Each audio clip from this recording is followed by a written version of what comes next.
होती है और हमें दो लोगों को दिखाया जाता है जिन्हें एक लाश मिलती है जो कि एक स्कूल गर्ल संयुक्ता की थी।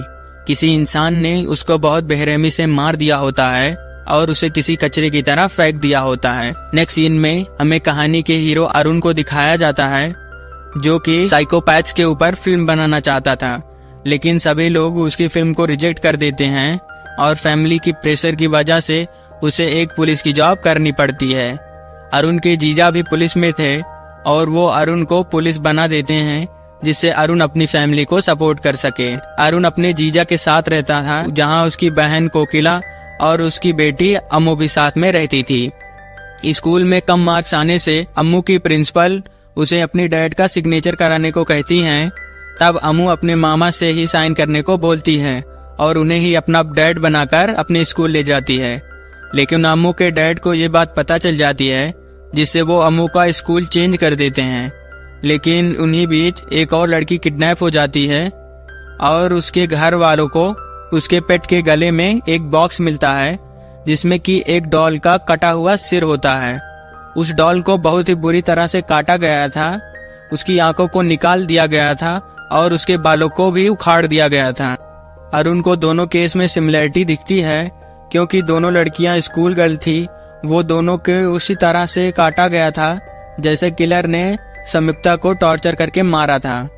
अरुण इन सारी बातों को अपने सीनियर लक्ष्मी को बताता है कि कोई साइको किलर है जो कि स्कूल की लड़कियों को बहुत ही बेरहमी से मार रहा है, लेकिन इससे लक्ष्मी उस पर और गुस्सा करती है और उसे अपनी थ्योरी अपने पास रखने को कहती है। अरुण संयुक्ता के हॉस्टल जाके पूछताछ करता है और पता चलता है कि संयुक्ता के किडनैप होने के बाद उसके लिए एक पार्सल आया होता है जिसमें भी वैसे ही डॉल का सर होता है। इधर पुलिस को पता चलता है कि उन्हें एक और लाश मिली होती है जो कि अमुग्धा की होती है। किलर ने उसे वैसे ही टॉर्चर किया होता है जैसे उसने उस डॉल पर मार्क्स बनाए होते हैं। ऑटोप्सी करने के बाद डॉक्टर उसे बताते हैं कि ये किसी सीरियल किलर का काम होगा। अरुण सबको बताता है कि किलर एक साइको है जिसे लोगों को डरा हुआ देखकर खुशी मिलती है, तो उन्हें किलर को पब्लिक अटेंशन लेने से रोकना होगा जिससे किलर कोई ना कोई गलती करेगा और तब वो लोग उसे पकड़ लेंगे।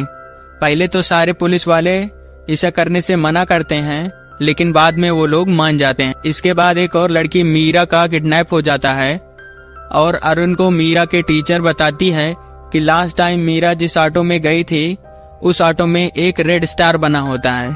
तभी हमें पता चलता है कि किलर ने मीरा को भी मार दिया था और उसकी लाश को पब्लिक प्लेस में रख देता है। तभी अरुण को वही ऑटो दिखता है जिसमें रेड स्टार बना होता है। तब अरुण उसका पीछा करता है और उसे अपनी कस्टडी में लेता है। तब वो ड्राइवर बताता है कि अम्मू के स्कूल का एक टीचर जो स्कूल की लड़कियों को सेक्सुअली हरेस करता है।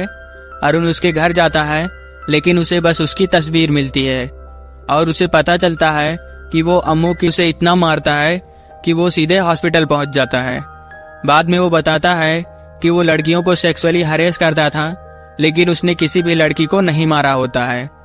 वो बताता है कि उसने मीरा को अपने घर बुलाया था लेकिन मीरा पहले ही ऑटो से उतर गई होती है और उसे बस एक गिफ्ट बॉक्स मिला है।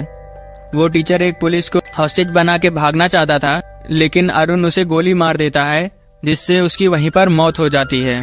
नेक्स्ट सीन में हमें अम्मू का बर्थडे दिखाया जाता है लेकिन अम्मू को कोई किडनैप कर लेता है और उसके घर भी वही बॉक्स मिलता है जो कि बाकी लड़कियों की केस में मिला होता है। वो सब अम्मू को ढूंढने की बहुत कोशिश करते हैं लेकिन उन्हें अम्मू का कोई पता नहीं चलता और एक दिन अरुण को उनकी कार में अम्मू की डेड बॉडी मिलती है जिसे किलर ने बिना कपड़ों के रखा होता है। और तो और अरुण को भी सस्पेंड कर दिया जाता है क्योंकि अरुण ने बिना किसी प्रोसीजर के उस टीचर को मार दिया होता है। अरुण खुद से ही उस साइको को ढूंढने लगता है और उसे मीरा की कान के एक ईयर डिवाइस मिलता है जिससे उसकी ऑडियो को सुनने पर उसे एनाबेला जॉर्ज नाम के एक मैजिक शो के बारे में पता चलता है। एनाबेला स्कूल में मैजिक शो करती थी और जिन जिन स्कूल से लड़कियां किडनैप हुई थी उन्हें कुछ ही दिनों पहले उसमें एनाबेला ने अपना शो दिखाया होता है। अर्जुन मैजिक शो की वीडियो को देखता है और तब उसे पता चलता है जिन जिन लड़कियों को वॉलंटियर के रूप में चुना गया था उन्हीं का किडनैप हुआ था। पहले किलर उनसे दोस्ती करता था और जब उन्हें उस पर विश्वास हो जाता था तब वो उन्हें किडनैप कर लेता था। वो एनाबेला के जल्द के शो को देखता है और उसे पता चलता है कि इस बार किलर संजना नाम की लड़की को किडनैप करने वाला है।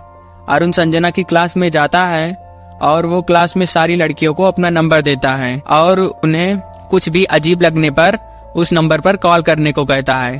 अरुण कुछ संजना का नंबर लेता है और क्लास खत्म होने के बाद वो संजना का पीछा करता है। अरुण संजना के घर जाता है और उसे पता चलता है कि संजना की एक और जुड़वा बहन थी जो कि क्लास के बाद म्यूजिक सीखने चली गई थी। तब अरुण को रियलाइज होता है उससे बहुत बड़ी गलती हो गई है।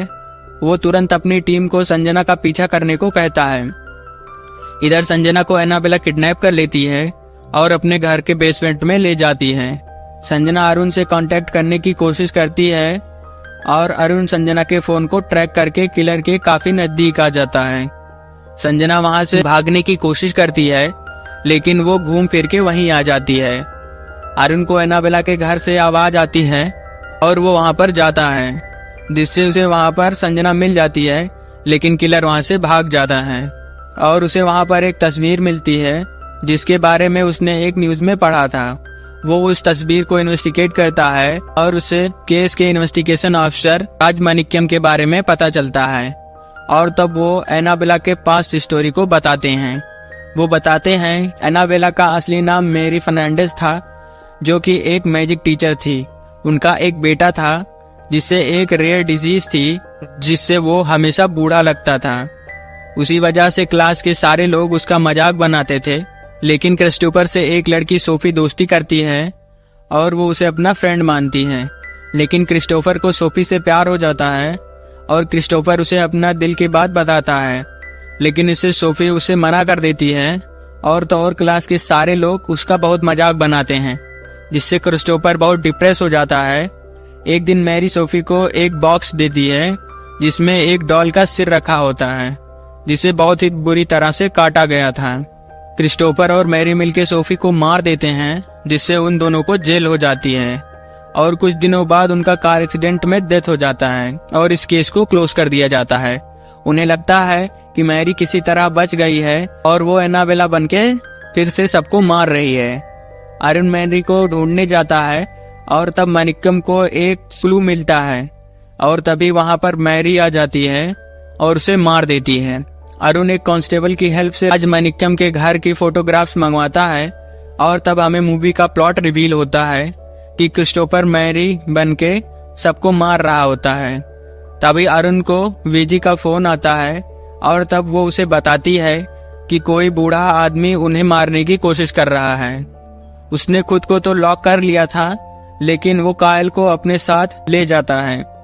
अरुण कायल को बचाने जाना चाहता था, लेकिन लक्ष्मी उसे जाने नहीं देती।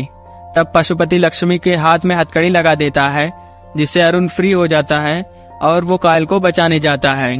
अरुण अपने सभी साथी को बताता है कि उन्हें एनाबेला को नहीं बल्कि एक बूढ़े आदमी क्रिस्टोफर को ढूंढना है। उनके एक साथी को क्रिस्टोफर मिल जाता है, लेकिन वो अपने चालाकी से उसे मार देता है। कायल वहां से भागने की कोशिश करती है और तभी उसे डॉक्टर नंदन मिलते हैं। वो उनके साथ उनकी फैसिलिटी में छुपती है, लेकिन क्रिस्टोफर डॉक्टर नंदन को भी मार देता है। अरुण किसी तरह फैसिलिटी में पहुंचता है और साइको उस पर अटैक कर देता है, लेकिन तब अरुण उसे उसी तरह चिढ़ाता है जैसे स्कूल में बाकी बच्चे इसे चिढ़ाते थे। इससे किलर डिस्ट्रैक्ट हो जाता है और तब अरुण उसे मार देता है। नेक्स्ट सीन में हमें अरुण को दिखाया जाता है जो कि एक हॉस्पिटल में था। उसके पास एक प्रोड्यूसर का कॉल आता है और वो इस साइको के ऊपर फिल्म बनाना चाहते थे और इसी बात पर मूवी की एंडिंग हो जाती है। Thanks for watching.